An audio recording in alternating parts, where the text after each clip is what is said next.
ఇక నల్గొండ జిల్లా చిట్యాల మండలం చిన్నకాపర్తి గ్రామంలో కాంగ్రెస్ కుట్ర బట్టబయలైంది. బీఆర్ఎస్ బలపరిచిన సర్పంచ్ అభ్యర్థి ఓడిపోయేలా జరిగిన కుట్ర బయటపడింది. బీఆర్ఎస్ బలపరిచిన అభ్యర్థి కత్తెర గుర్తుకు ఓటేసిన బ్యాలెట్ పేపర్లు గ్రామంలోని మురుగు కాలువలో దొరికాయి. మురుగు కాలువలో ఉన్న బ్యాలెట్ పేపర్లను మాజీ ఎమ్మెల్యేలు చిరుమర్తి లింగయ్య, భూపాల్ రెడ్డి పరిశీలించారు. కాంగ్రెస్ నేతలతో ఎన్నికల అధికారులు కుమ్మక్కై రిగ్గింగ్ చేశారని బీఆర్ఎస్ నేతలు విమర్శించారు. బీఆర్ఎస్ బలపరిచిన అభ్యర్థికి ఓట్లు పడిన బ్యాలెట్లను తొలగించి కాంగ్రెస్ బలపరిచిన అభ్యర్థి గెలిచేలా కుట్ర చేశారని మండిపడ్డారు. ఈ మేరకు స్థానిక పోలీస్ స్టేషన్లో ఫిర్యాదు చేశారు. రాజకీయంగా ఎదుర్కోలేక దొంగదారిలో రిగ్గింగ్ చేసి బీఆర్ఎస్ బలపరిచిన అభ్యర్థులను ఓడించేలా కుతంత్రాలు చేశారని మాజీ మంత్రి ఎమ్మెల్యే జగదీష్ రెడ్డి ఆగ్రహం వ్యక్తం చేశారు. ఇలానే చాలా గ్రామంలో రిగ్గింగ్ చేసి గెలిచారని కాంగ్రెస్ నాయకులపై మండిపడ్డారు. ఈ ఘటనపై దర్యాప్తు చేసి రీపోలింగ్ నిర్వహించాలని డిమాండ్ చేశారు. రాష్ట్రంలో స్థానిక ఎన్నికలు ఒక ప్రహసనంలాగా మారుతున్నాయి. ప్రభుత్వం, కాంగ్రెస్ పార్టీ రెండు కలిపి అన్ని వ్యవస్థలను దుర్వినియోగం చేస్తూ ఉన్నాయి. ఒకవైపు పోలీస్ వ్యవస్థను, ఇంకోవైపు ఎన్నికల కమిషన్ కూడా నిర్వీర్యం చేసే పరిస్థితి వచ్చింది. ఇవాళ ఇక్కడ మనం ఇప్పుడు చిన్నకాపర్తి గ్రామంలో ఉన్నాం.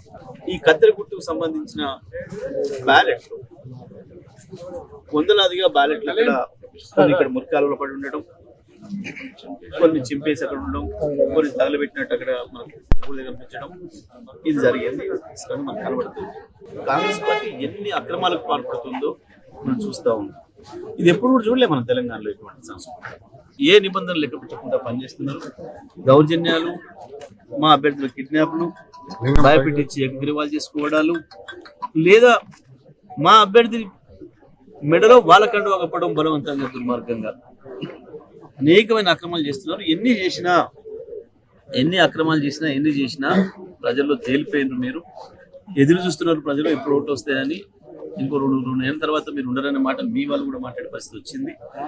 మేము ఇప్పటికైనా రాష్ట్ర ఎన్నికల అధికారిని డిమాండ్ చేస్తూ ఉన్నాం. ప్రతి చోట ఇదే జరుగుతుంది.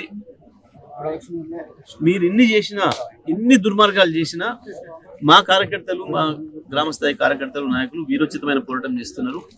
దాంట్లో కూడా ఇన్ని అక్రమాలను తట్టుకొని నిలబడి దాదాపు 40% పైగా గ్రామ పంచాయతీ సర్పంచులను మాకు గెలిపించి ఇవ్వడం జరిగింది. మరి మేము మా కార్యకర్తలందరికీ కూడా నేను అభినందన తెలియజేస్తా ఉన్నా. మనం పోరాటాలు చేసి వచ్చిన వాళ్ళం. మనకి ఇవన్నీ ఏం లెక్క కాదు, భయం కాదు. ఇదే పద్ధతుల్లో కొట్లాడుతూ పోవాలి. తొందరలోనే మళ్ళీ మన రాజ్యం వస్తుంది. తప్పకుండా ఇటువంటి అక్రమాలకు పని పడదాం. కార్యకర్తలు ఎవరు కూడా అధైర్యపడొద్దు. అందరూ కూడా ఇదే ఆత్మవిశ్వాసంతో పనిచేయాలని చెప్పి నేను తెలియజేస్తూ, నల్గొండ జిల్లాలో, సూర్యాపేట జిల్లాలో ఏదైతే దుర్మార్గంగా పనిచేస్తూ ఉన్నారో ఇద్దరు మంత్రులు, తప్పకుండా మీకు తగిన గుణపాఠం కూడా చెప్పే రోజు వస్తున్న విషయాన్ని కూడా గుర్తుపెట్టుకోవాలని చెప్పి నేను హెచ్చరిస్తా ఉన్నా.